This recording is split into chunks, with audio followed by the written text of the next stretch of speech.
Muy bien, continuamos con este elemento. Entonces, aquí, ¿cuáles son las acciones que se van a emprender? Entonces, en este caso, van a utilizar con el personal documentos que deben tener en cuenta para el cumplimiento de las funciones, generar compromiso de la dirección respecto al liderazgo de apoyo a los funcionarios, socializar la importancia de la comunicación, fortalecer la inducción y entrenamiento del personal y generar documentos que estandaricen la inducción de cargos. Hasta ahí todo bien. ¿Qué nos puede faltar? ¿Qué podría ser necesario?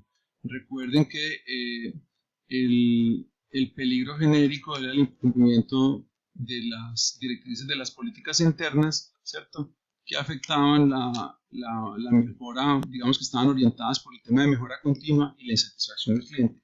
La pregunta que nos tenemos que hacer es si estas acciones van a resolver esas causas, si estas acciones están trabajando en esas causas. Por supuesto que estas acciones lo que estamos viendo es que tienen que ver con el conocimiento, la incorporación de conceptos en las personas acerca de lo que la organización busca. Y eso puede ser muy importante, pero eso puede no ser suficiente para trabajar un tema de causa de cultura de mejora continua, ¿cierto?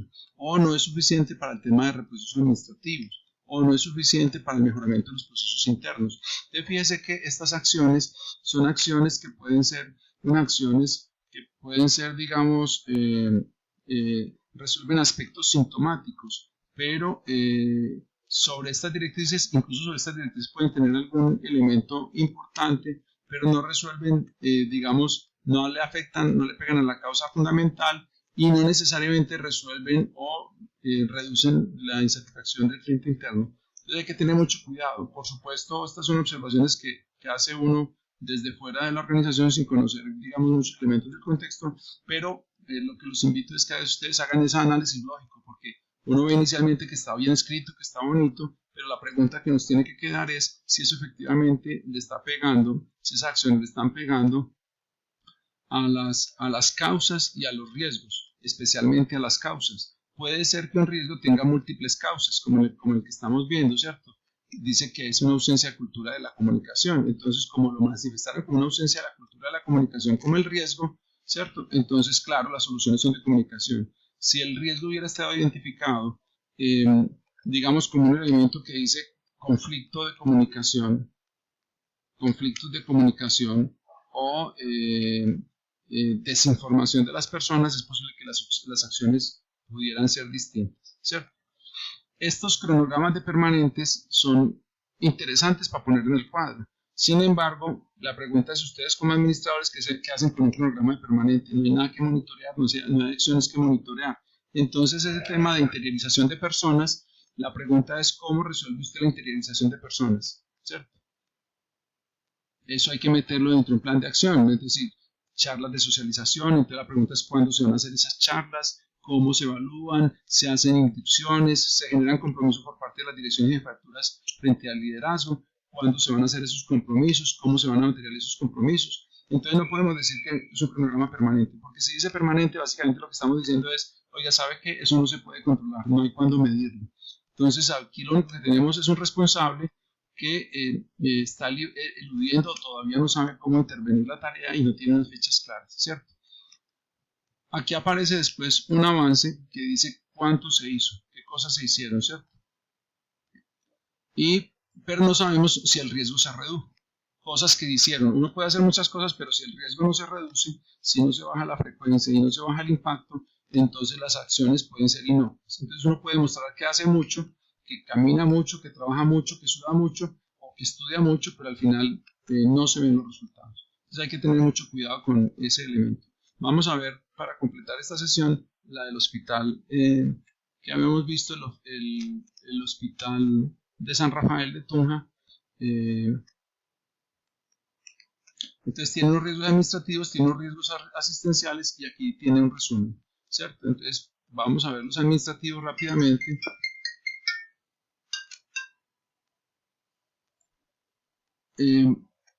Aquí aparece, digamos, por proceso. Por proceso, entonces en el proceso de facturación tiene una numeración de riesgos, tiene el nombre del riesgo, de nuevo la falta de autorización de servicios, el riesgo es servicios no autorizados, ¿cierto? Hay que tener mucho cuidado. Subfacturación o sobrefacturación, no radicación de las facturas, obtener radicación. Fíjese que aquí hay un nivel mucho más detallado de lo que es el riesgo. Aquí hay un proceso de cartera. Este proceso de facturación tiene 5 riesgos, gestión comercial tiene 3, cartera tiene 2, auditoría médica tiene cuentas, jurídica tiene 3.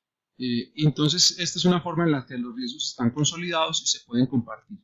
Aparece la probabilidad en escala de 1 a 5 y el impacto de 1 a 5, y aparecen los colores, digamos, como en la evaluación del riesgo, en qué zona están. Por supuesto, los que están en rojo y en amarillo tendrán que ser tratados inmediatamente, y los verdes y de otros colores tendrán, digamos, tenemos posibilidad.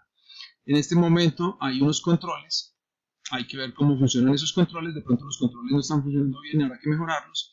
Y en la evaluación del riesgo en el siguiente ciclo se identificó que todavía permanecían en la misma categoría, o sea que siguen estando en zona de riesgo extrema y las acciones o los controles que tienen no han producido resultados.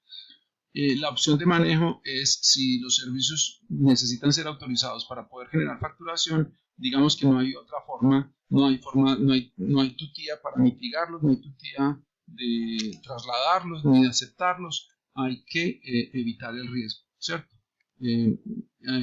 Entonces aquí hay unas acciones que, digamos, que se les carga el censo diario de pacientes, se reporte de ingreso al sistema de información que llama Serviente, y la descripción del control que están haciendo a eso. Entonces fíjense cómo en este ya tenemos una evaluación del riesgo y está una matriz que puede la gerencia y los gerentes comparar de cómo están trabajando. Miremos esta de riesgo baja, dicen asumir; esta de riesgo alta, evitar. En general, asumir, evitar.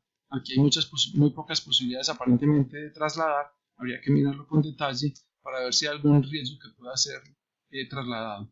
Estos son los administrativos, estos son los asistenciales para procesos que son del proceso misional, consulta externa, y así sucesivamente.